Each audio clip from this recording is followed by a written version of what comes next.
Good afternoon and welcome everyone. While we wait for everyone to log in and join us, I just want to take a moment to introduce myself and the panelists and give you a brief outline of how today's discussion will unfold. My name is David Lewis, 49-year fire service veteran, currently serving as director to the National Volunteer Fire Council, representing the state of Maryland. I'm also a member of the Maryland State Firemen's Association Safety Committee, as well as the Maryland Fire Chiefs Health and Safety Committee. I also serve on Health, Safety, and Training Committee for the National Volunteer Fire Council. As you can tell, my interest is in the safety of fire and EMS personnel. I'm pleased to be joined today by Joseph Tebo, Transportation Specialist for the Federal Highway Administration, and Stephen Austin, Project Manager for the Emergency Responder Safety Institute. I want to thank you for everyone here for joining us for what I think is going to be an interesting discussion this afternoon about National Traffic Incident Response Awareness Week, which is coming up November 9th through the 15th. Specifically, we'll focus on raising awareness of the threats posed to emergency responders during roadway incident response, the role that firefighters and EMS providers play in roadway incident safety, and the training opportunities available to you. Today's live session is brought to you by the National Volunteer Fire Council. And before we begin, just a brief overview of the National Volunteer Fire Council. The NVFC is the leading nonprofit membership association representing the interest of volunteer fire, EMS, and rescue services nationwide across the U.S. Its mission is to provide a unified voice for the volunteer fire and EMS organizations. You can learn more about our programs and initiatives by visiting the National Volunteer Fire Council website at www.nvfc.org. Our discussion this afternoon will last about an hour, depending on how many questions we might receive. We'll first hear from Joe, who has prepared slides, and then Steve will share a video with us about what his organization does. Lastly, I'll speak on this topic for a bit, my experience as an emergency first responder. After each presentation, we reserve some time for questions, some of which I've already got in front of me, but we'll also be taking questions from you, our audience. If you do have one at any point, please write it in the comment section under this video. We may not get to everyone's question, so if that's the case, please send your question or questions in an email to the NVFC Communications Coordinator, Matthew Odom, at Matthew, that's MATTHEW, at nvfc.org. We'll be putting this email in the video description, so if you didn't copy it when I said it. So, without further ado, I'm going to turn the presentation over to Joe Tebo. Joe? Thanks, sir. Greetings, everyone. Joe Tebo here, Federal Highway Administration Traffic Incident Management Program. I was brought over came over from the Federal Transit Administration for a particular reason, and that is I too am a long-term veteran of the volunteer fire service, actually a volunteer fire family here in Baltimore County, Maryland. I've got 44 years in, and my wife's a volunteer firefighter rescue specialist. My son's a volunteer firefighter and a career firefighter. My daughter's a 911 dispatcher. So we're a huge, fire service family. What I wanted to do this morning or this afternoon, depending on where you are, is share some latest numbers. Excuse me while I lean forward a little bit so that I can get my screen here. And hopefully this works as planned. Everyone see that okay? We're good, Joe. Okay, cool. What I want to talk to you about is the numbers and the status of where we are with the training programs in TIM. I've already told you that my fire service background, I understand the challenges. I truly believe that we all share those challenges, although we don't share the solutions to many of those challenges, right? From a region through resources or other matters. So I understand the challenges of training in a volunteer service and through the volunteer community, along with all of the other challenges that we're confronted with, especially in these COVID times, if you would.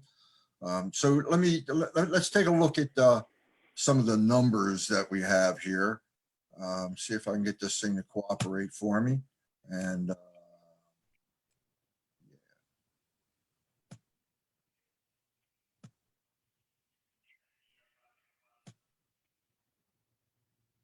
We're not changing screens here.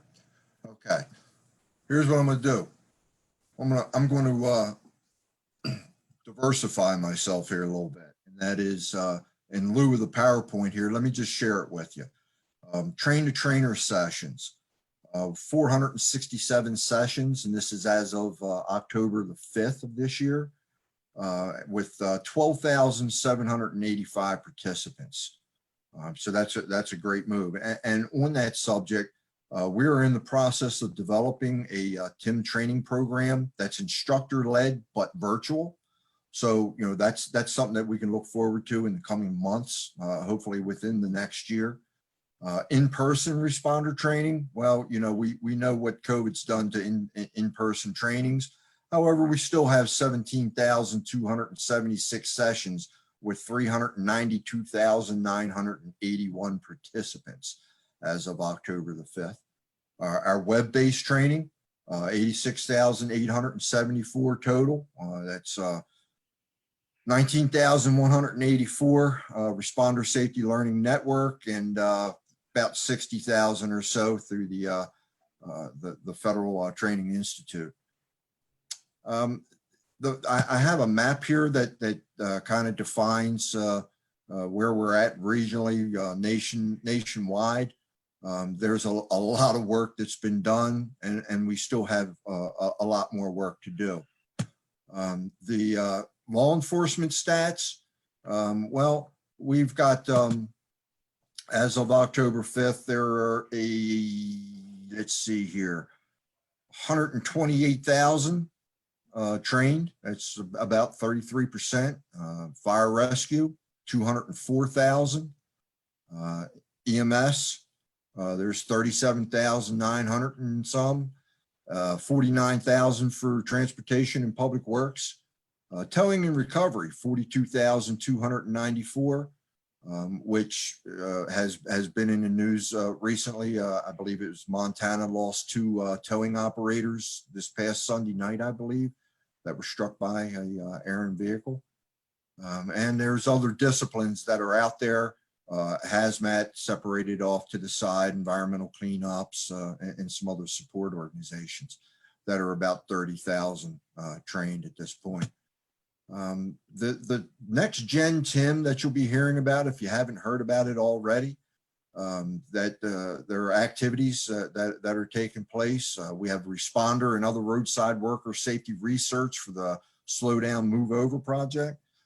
Secondary crash and responders struck by research to get a true meaning and a clear vision of actually how many strucks there are out there, whereas we all hear about the fatalities, but we know there are many other incidents where it doesn't result in a fatality. It may be a career ending or very critical injury, but it doesn't fall into the fatality category, so the numbers don't reflect as well. But we're taking a look at that. Advancing analytics and the reporting of TIM data. There's a project underway for that. The TIM technology training modules, there are 5 modules, I believe, that you'll see being rolled out in the near future. The National TIM Responder Training Program refresher, we're taking a look at that to upgrade and update that training. Possibly even include a annual or biannual refresher type training program available electronically, if you would, so to ease the training burden. TIM Strategies for Rural Environments is a project that I'll be the program manager on, that we're just about ready to launch, taking a look at the rural and remote communities and all the challenges that you face. Because, hey, you know, I'm the first one to say this is not a one size fits all type situation. We realize there are unique challenges, and we intend on hearing about those challenges and working with you to try to resolve some of that. There's assessment of data sources for serious and fatal injuries that are sustained by first responders, which is another project. And here are the things that are happening next gen. Integrated computer aided dispatch, or the CAD centers through traffic management centers to integrate that communication and Communication, as we know, is the key to a successful event. You look at those events that are somewhat unsuccessful, and 9 out of 10 times somewhere is in that after action review, you'll see a deficiency in some type of communications. We're looking at unmanned aircraft systems, and several jurisdictions have already launched this. They're using it for crash investigation. They're using it to determine size of the queue. They're determining the impact in surrounding communities for detours. And it's an incredible technology that's reducing on-scene time and clearance time. So that's really amazing stuff. We have a video sharing that we're looking at with our traffic safety patrols, our chart vehicles, our DOT vehicles out there. Many of those, if not all of them, have some type of video capability, real-time video. We're looking at that video having the ability to be shared not only with the traffic management center, but maybe with responding units to get a look at the queue, best routes of entry, other items.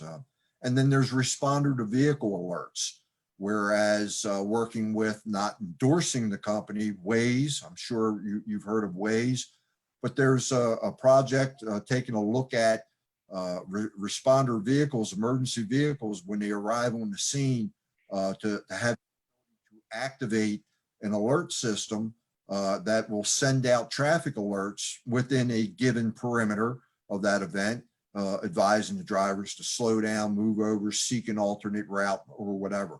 So all of these things, combined are all shooting towards, our ultimate goal of responder safety, and also the continued moving of commuters, of traffic, and of commerce, and ultimately, that's the reduced clearance times and on-scene times. So that's some of the things that are happening with the next gen TIM. A reminder that when you take your national TIM responder training program, you receive your certificate, you are eligible for continuing education through CAPCE, pre-hospital continuing ed, mostly for the EMS folks, but hey, fire guys too, or EMTs and medics also. So, take advantage of that. So those are some of the items that I wanted to share with you. But ultimately, the message I wanted to get to y'all is that, I'm a volunteer at heart. That's what I've done for, more than half of my life. And I understand, the challenges, and I will do the best I can to my ability and with my team to ensure that we're not lumping everyone into, one particular silo and expect it all to work. That we have challenges that are unique in urban areas versus rural and remote and big cities, right? There are multiple different challenges. Our ultimate goal, right, is to get there, to help, to do it safely, and everybody goes home. So with that, that kind of concludes the information that I had to share with you. And barring any questions, I'm happy to turn it back over to Dave. Okay, Joe, thank you. If you don't share your screen there, we get back to what the rest of the program there. I do have a few questions for you though before we continue on. Sure. How is the TIM training addressing challenges that volunteer fire and EMS agencies face, especially looking at recruitment, long response times, and especially more in our rural and remote areas? Yeah. I mean, great question, and that's where we are today, right? TIM, right now, from the rural side of it, the rural remote, which is the project that I was assigned, we're certainly going to address that, but we're going to do it with your input. You're the experts out there. You know what the challenges are. Whether it's economic challenges, equipment availability. We know there are fundraising issues. That fundraising's always been an issue, but in these times of COVID, it's much more of a challenge. So we, once again, it's my intent to not silo a training program where it's one size fits all, because I know it just simply doesn't. We have our unique challenges. So, that is certainly going to be addressed, through my background and my experience. I think I have a lot of value to add to that. Okay, good. Okay, so can you tell us a little bit more about the training programs and the resources available through TIM, and how do we get to them? Well, you log on. There's the Responder Training Network, and there's the National Institute Traffic Safety. There's the website. You can go to Federal Highway site for the TIM training, find the links there. I went through Responder Safety and did the 10 modules. And what I really liked about it is that, you can stop and start, and from a module standpoint, that was super duper convenient for me. And I know it will be for others. So, the e-learning is right on time in COVID times right now. And I know it's a challenge. Training, the amount of training that's coming at us from so many different directions as volunteers, which rolls right over into the recruitment retention part of it, right? I mean, it's one heck of a commitment these days, just to find people, yet alone find them and then keep them enthused and keep the morale up enough to get them through all this training. It's an incredible time, and hopefully we ease that burden. Absolutely, and certainly in this time of the COVID-19 pandemic, in-station training is not necessarily readily available to many of us. So it's a good time to maximize the opportunities that we have with some of these online training programs. Without question.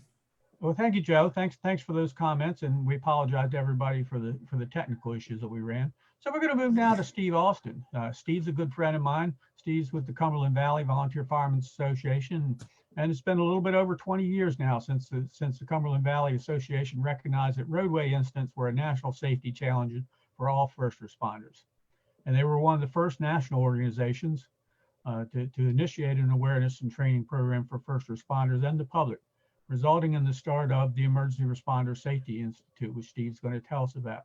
Today, Cumberland Valley and the Emergency Responder Safety Institute remains one of the leading expert organizations in roadway safety, and is called by many national and local organizations across the United States for advice and where to go with roadway safety training. So before we turn to Steve's comments, we're gonna look at a short video provided to us by Steve, and then we'll move over for Steve's comments and a few questions. So Matt, if you cue up the video.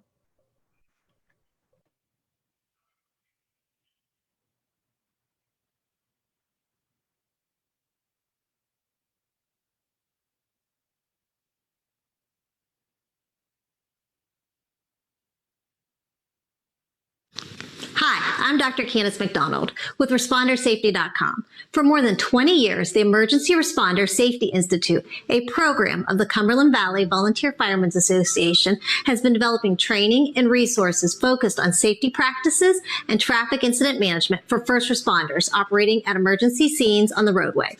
ResponderSafety.com and the Responder Safety Learning Network is home to hundreds of documents, training modules, and videos. Here's a closer look at what is available and how they can help you operate safely on the roadway.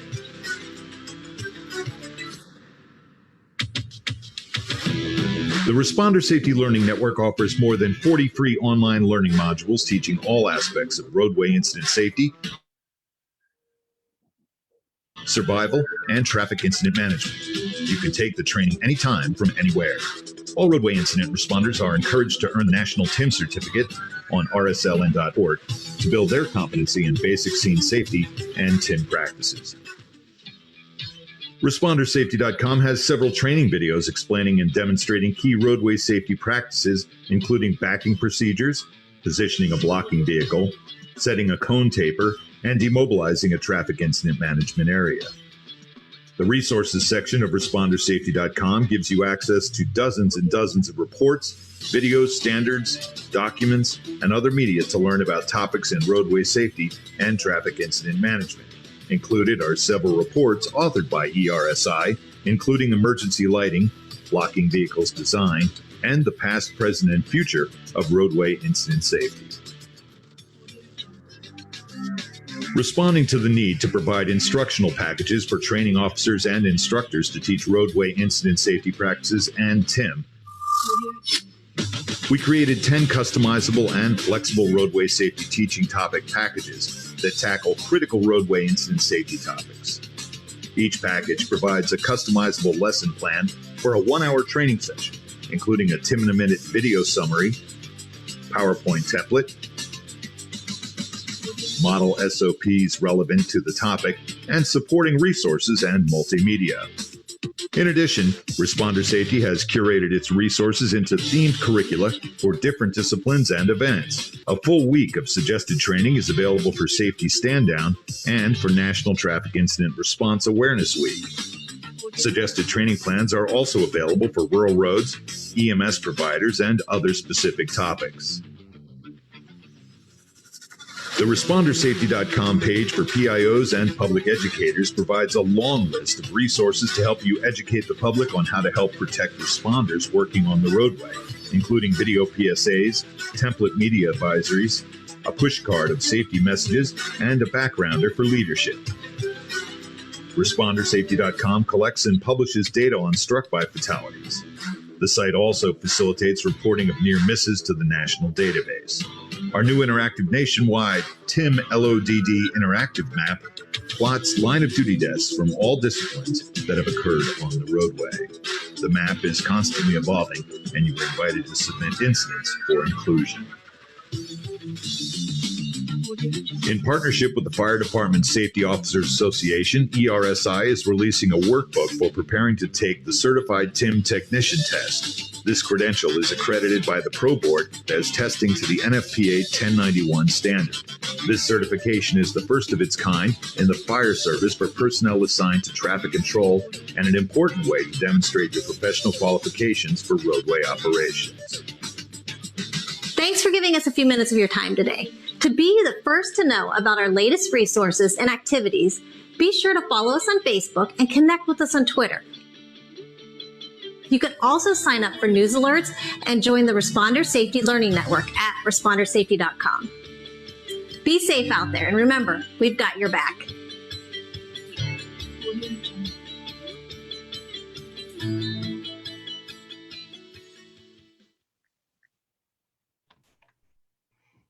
Okay, that certainly was a good video there, Steve.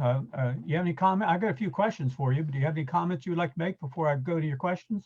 Sure, Dave. Just a chance here to thank the National Volunteer Fire Council for having us run up to Traffic Incident Management, National Traffic Incident Management Week coming up in November. And it was just a chance to introduce myself. I'm a 57-year veteran of the Volunteer Fire Service and currently serve in Newark, Delaware as a fire police officer.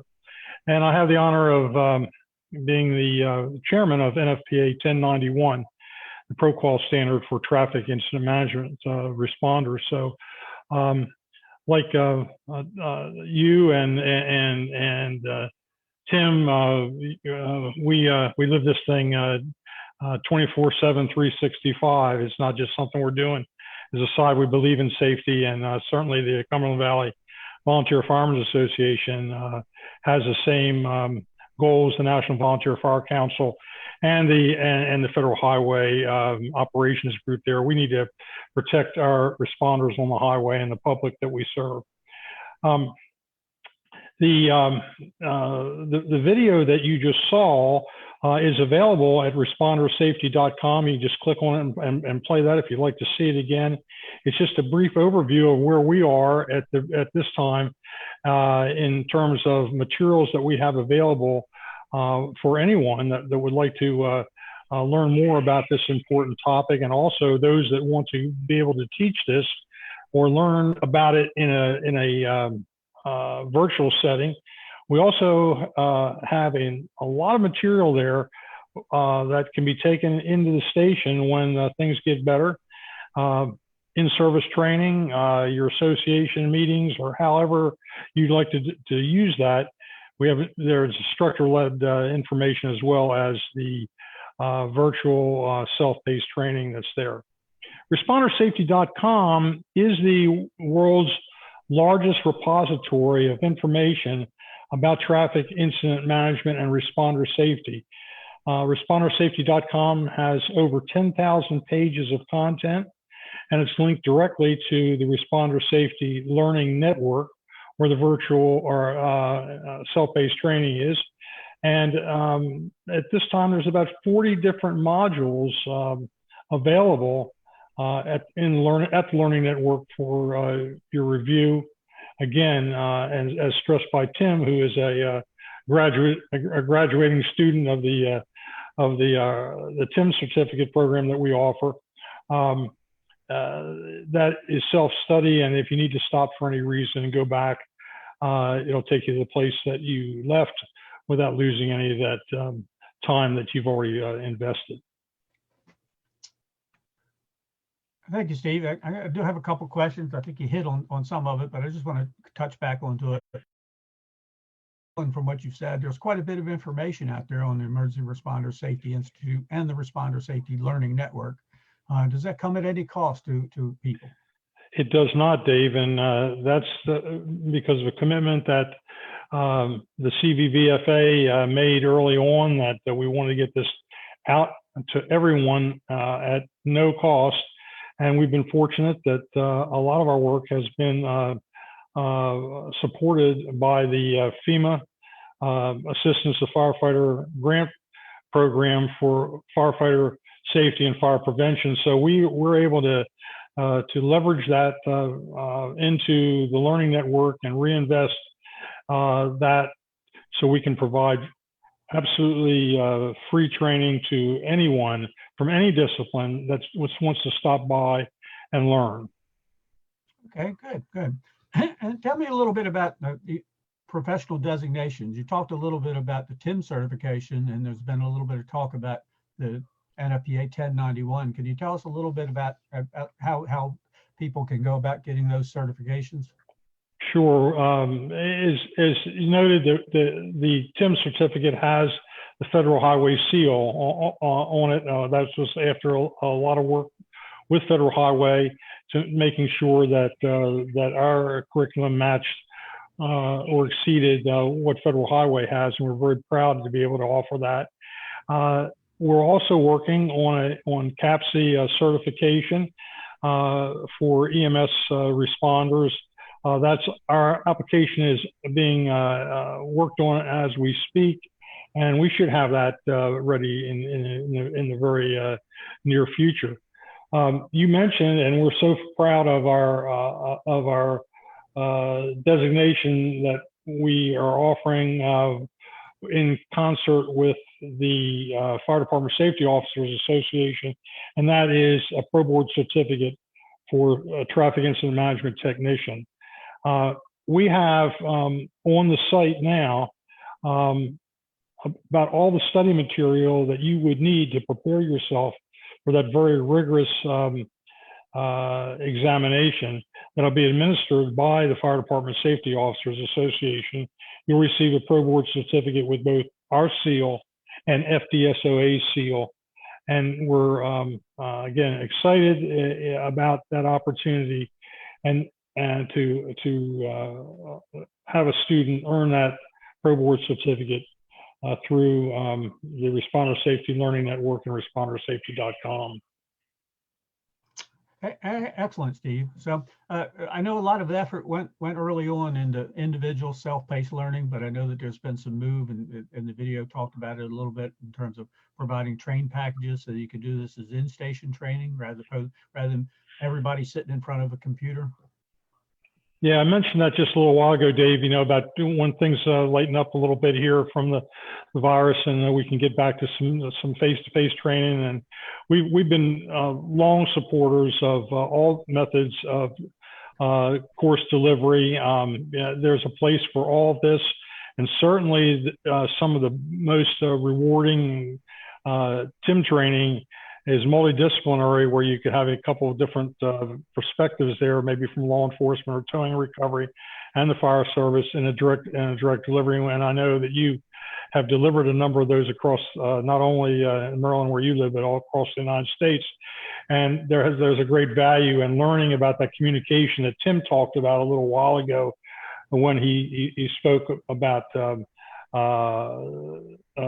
when you have good communication, your incident scene goes better. We've learned that in the fire service for years, but it's especially important with roadway incidents. So we have that direct delivery capability. We have those courses available, and again, they're all downloadable. They've got pieces of video. They've got instructor guides. They've got everything you would need to deliver a quality program in about an hour to your folks. And basically what you need there is either a company officer or instructor one qualifications to be able to do that. If you can present, you can, these courses are made for you, and again, at no cost. Okay, and we got a question that came in from Robin. I was wondering to know if any of this training has been recognized by OSHA for roadway safety training. We have not, never submitted anything to OSHA to get their blessing. We believe that, we know that everything we have is compliant to NFPA 1500, to NFPA 1091, and also compliant to the National Goal for Traffic Incident Management. So we're confident that everything in the courses, in the coursework, would be compliant to the current sets of standards out there. But specifically, we have not explored anything with OSHA, and that would give us something that we'll probably do after this session. Look in to see if they have some type of a certification or accreditation program there for coursework. Yeah, I would think that OSHA would probably not want to reinvent the wheel, since Federal Highway is already doing it and NFPA is already doing it. And they probably would recognize that probably OSHA has a requirement, as they do for many things, that you have done some type of roadway safety training. And knowing that what we're doing is compliant with Federal Highway and the SHARP 2 program, I would think that we're compliant. But probably a good question to at least look into. So as we get towards heading up on the Federal Highway and the Traffic Incident Awareness Week here in November, let's flip it over, and part of the move there is to protect the protector. So what materials can the Responder Safety Program provide to our departments to have materials and resources to educate the motorists who pose dangers to us on the highway? And what kind of materials can you provide to them? Okay, well, specifically for Traffic Incident Management Week coming up, you will find a page dedicated to that on respondersafety.com, and that will give you a list of all the materials that we have, and to bring attention to your folks during Traffic Incident Management Week. But year in and year out, we developed, after some work with the National Safety Council and some public education and PIO experts in the fire service, some really good information that PIOs and pub ed officers can take to the public that they serve. And that's kind of a takeoff on the fact that fire departments now are teaching all risk prevention, not just fire prevention like was done years and years ago when Tim and you and I started in the fire service. We teach all risk now, and we found that trained PIOs and trained pub ed folks can deliver the message about how distracted driving and inattentive driving on the part of the motorist is a major risk to those people on the highway that are there to help those motorists in the event of a problem. And that's where we get our problems. We have people that are not paying attention to their phone, doing all kinds of things, and first thing you know, they're involved in a secondary incident that unfortunately takes the lives of many, many roadway responders every year and injures scores, if not thousands more. So what you will find at respondersafety.com is all types of public information, campaign material that's available either by download, and if you contact us, we have a pretty good supply of that, and we can ship a lot of that to you at absolutely no cost, and we're pleased to do that. So take a look at the PubEd PIO section of the Responder Safety website. You'll find everything from short public service announcement videos that you can play on your public television stations or in your stations or wherever you like to use it. And you'll find materials that you can give out. We even have things to attract young children to get them into the mode of being safe on the roadway. So that goes from coloring books all the way up to little cardboard fire trucks that they can put together in the back seat of the car when they're traveling with their parents. Yeah, you might want to mention some of the successes we've had on some of the interstate rest areas around Maryland, Pennsylvania, Virginia, Delaware, and of course we provide those materials since we don't have our people to go out beyond probably those four states, but certainly we provide those materials to other states, and they've done similar actions. Yeah, our friends at Federal Highway have opened the doors for us there, and we've been participating in visitor center groups that are across the country. We've shipped a lot of our materials to the state of Texas, to South Carolina, the state of Florida. You can't go into a rest area, a visitor center in the state of Florida without seeing our material. And the same way with here in the Northeast, Pennsylvania, and particularly in the state of Maryland and Delaware. But we make that available to anybody that would like to have it. And we ship a lot of that material out. Again, that's materials that we were able to develop through the FEMA Assistance to Fire Grant Program and also our personal funds.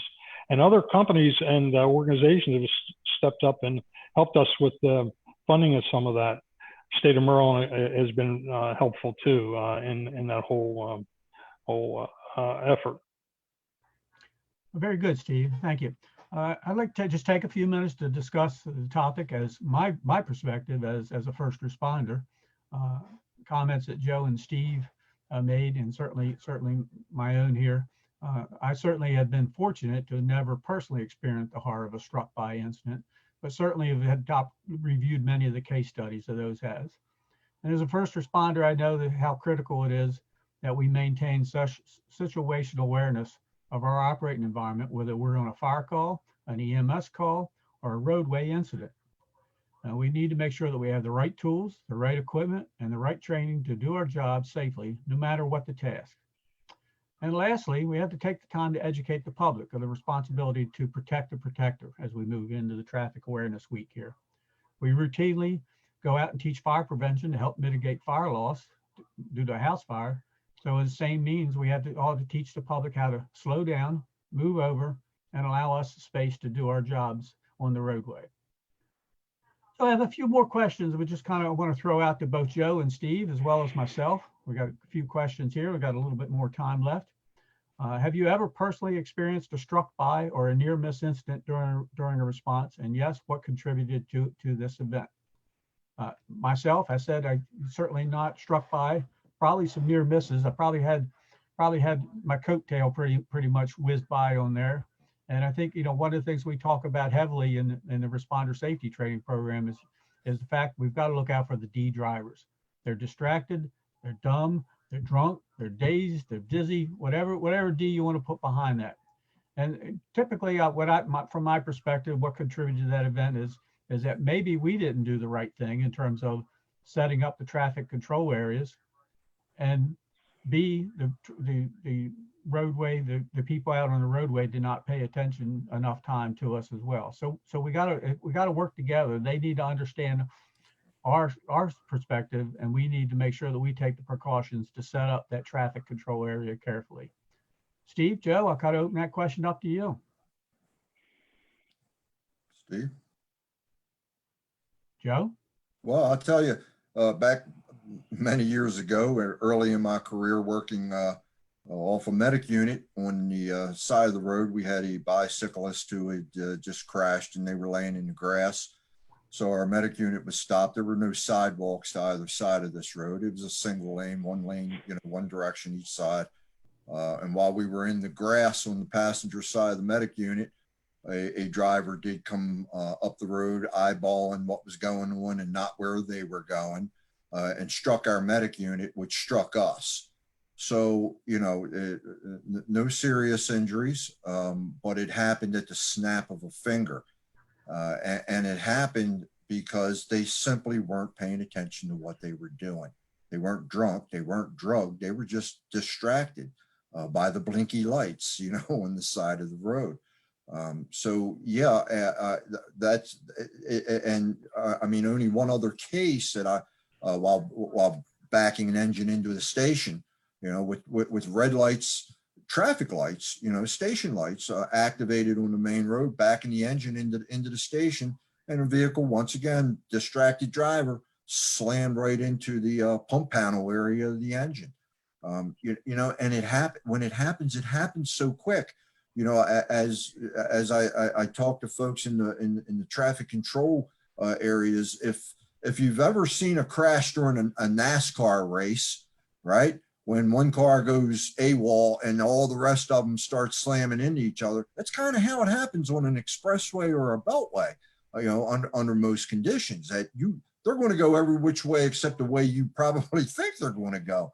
So it happens fast, and you only really get one shot at your initial setup. So, you got to make it a good one. But of course, you've got hundreds of other things going through your head also as a company officer rolling in. First off, you got to weave your way through the traffic, and then you got to look for a debris field. And now where are your vehicles? Are they left shoulder, right shoulder, in the center? Where are they all at? And how do I set up? And I understand the challenges of where's my help coming from. So yeah, it's a huge task to undertake, but I don't think it's above us. I believe we can conquer it. Okay. Steve, any comments on that question? Yeah, sure do, Dave. I've had several incidents where I've been near miss, directing traffic. People come way too close. You jump out of the way, and those, of course, when you get done shaking and shake yourself off and get back to your job or get back to the station, it makes you think about, what was that about this scene that caused this driver to drive like that? Was it everything about the driver, or was it there something that we might not have done effectively that might have prevented that near miss?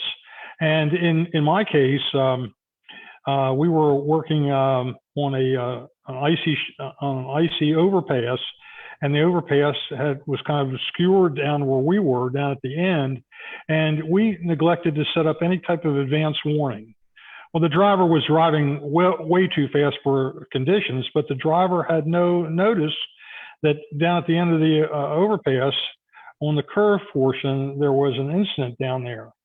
So I didn't excuse the driver who almost hit me. I thought, well, yeah, that driver was certainly not paying attention, but what could the department or what could I have done to make that better? And that lack of advance warning is something I think that we need to think about all the time. It's easy to set up and then set up the scene, but then thinking about somebody that's coming up on the scene and not expecting you to be there, you got to give them some advance warning. And I guess I would call that the new beachfront for fire departments. We've got to get some advance warning out there, and that would help with the situation. Okay, thank you, Steve. So just follow up to that. What actions should first responders take to prevent their own personal injury when they're working on a roadway incident? Well, Dave, you mentioned just a little while ago, the situational awareness, and that goes for anything in emergency operations. Situational awareness is so important. You cannot let your guard down at all at any time you're out there. And I know that's easy to say and sometimes hard to do. For instance, just the way you deploy a traffic cone, the fact that you never turn your back on traffic. These are personal things that you need to get self-discipline. You need first to be trained on how to do that. And we talked about where all this training is made available. You need to be trained, and you need to be trained again. And then you need to have that situational awareness and that self-discipline not to let your guard down on the scene. Absolutely. And one of the things you mentioned, kind of brings me back, if we look at the evolutions of the incident command system, we got that from California in the wildfire incidents. That's where incident command come from. And we could still continue to learn from them. One of the things that they do on a wildland instance is there's always a lookout. There's always a lookout that's not a part of the crew that's watching where the fire is going in order to prevent things such as the Granite Mountain tragedy and things like that. Maybe that's what we need to make sure that we have somebody that's downstream that's that's looking at the incident and then not part of the incident in order to be our lookout. So that's certainly something we could do. Joe, comments on what actions we can take? Well, I'm right there with you for the lookout and having someone monitoring what's going on behind you, while you're working the event.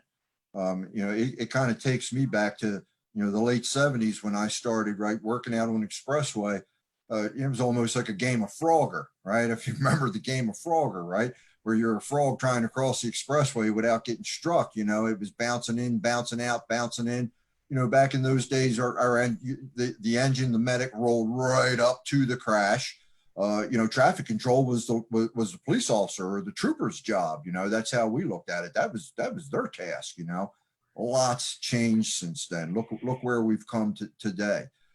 It's no longer that individual. And on the incident command portion, absolutely. This is the opportunity, whether a lot of folks really realize it or not. But when you're out there on an event like the one behind Jack there, it's the opportunity for unified command, right? And if you don't establish that unified command where you have multiple agencies, all with the same goal in mind, however, different tasks to perform, if we don't establish a unified command and we don't assign the safety officer, possibly the lookout, right? If we don't do those things, then, bad stuff's going to happen or has the potential to happen. So, the basic foundations of incident command, blending in with unified command will go a long way in the efforts out there on the highways and byways for sure. Absolutely. And we got another question from one of our listeners here. I wanted to know what grants might be worthwhile for us as trainers to apply for. We many times we have to charge our folks to take our in-person training. It might not be much in terms of the grant, but anything would help. Any grant opportunities out there that you might mention, Joe? Well, I can speak, from a Maryland standpoint, you should always, seek local first. Oftentimes, the state itself will offer, training grants or funding for some types of training. So start local, take a look at FEMA, right, to see what grants are available. I know my department, we have someone who is our grants person. I mean, that's what they do. They're constantly surfing, looking to see which grants are out there, what we may be eligible for. So yeah, I mean, from the training standpoint, I'd always start local and work my way up. That's how we work it. Yeah, absolutely. And for the most part, we've already mentioned this training's free. So what you need a grant for, but many parts of the country, maybe you do need that. And I get an opportunity to talk to people all over the country about some of the grant programs. Certainly the Assistance to Firefighter Grant Program under the Operations Safety does have a line into it specific for training. If there's training that you can't get locally and you have to charge a price or pay for materials or pay for instructors, whatever it is. But again, most of this is free. Maryland's a little bit different. I don't know how many people in here from Maryland versus other parts of the country. We have an excellent training system through the Maryland Fire and Rescue Institute. There is a 4-hour Traffic Incident Management Training Program. It's not TIM certified, but it is a 4-hour program that can be delivered as a company drill or a training offering. I know Pat Rooney from State Highway has gone all over the state to deliver the programs as well. And of course, I have our own programs on there. Steve, can you know any more about any of the grant programs? I know a little bit more about it, Dave, and not specifically about training, but some DOTs, a number of DOTs have programs where fire departments can go and ask for temporary traffic control devices like cones and signs. Having that equipment, that's expensive equipment when you for a lot of small departments. And those DOTs sometimes have those programs, and you just have to ask. You have to ask your local DOT in your part of the state if they have a program like that. Each state has a governor's highway safety office where federal funds are sent to through the state and administered by that governor's safety office. And that'd be a place that I would want to talk to folks about maybe getting some materials that you could use for monies for materials for public education or other things, depending on what the state has asked the federal government to fund for highway safety in that particular jurisdiction. So there are places I would go. And also there are some states that give local members of the legislature, the senators and the state reps, some discretion with funding for safety projects. And you might want to talk to your local elected political person to see if they have access to anything through their particular state. Okay, some excellent advice. So one final question, and I'll kind of start with you here with this, Steve. We're looking at, we're coming up on the National Traffic Incident Response Awareness Week. So if you could speak directly to the public, what advice would you give them to help prevent injury to firefighters and EMS personnel that are out there working on the roadway? Pay attention, put your phone down. Okay, Joe? Amen. Slow down, move over. Slow down, move over, and give us room to work. So Absolutely. Certainly some good advice. And one of the things that Steve had mentioned earlier, and one of the things that we probably handed out thousands and thousands of is the move over push cards that we pushed all over the rest areas and whatnot. And every state across the United States has a move over law.